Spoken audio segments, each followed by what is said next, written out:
Itulak mo ako hanggang sa dulo ng daigdig. Agoy.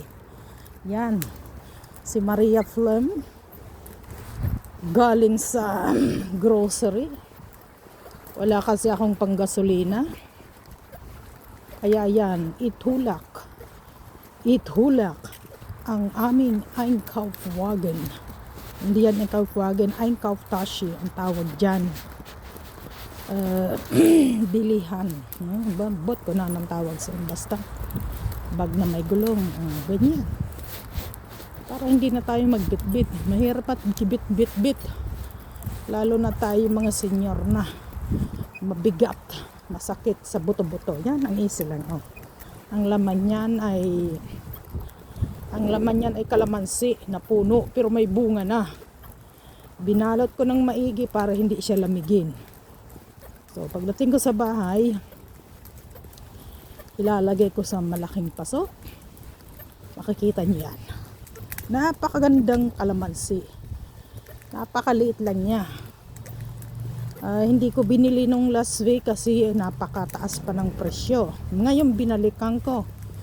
After 1 week, kalahating presyo na lang. Oh, diba? Hindi nakamura pa. At may kalamansi pa ako. So, okay. Diretso Maria Flem. Malapit ka na makarating ng bahay. Napakalamig talaga. Mahangin. Oh. Mahangin. Ano yun? May araw. Kita nyo yung araw yan. Oh. Araw yan.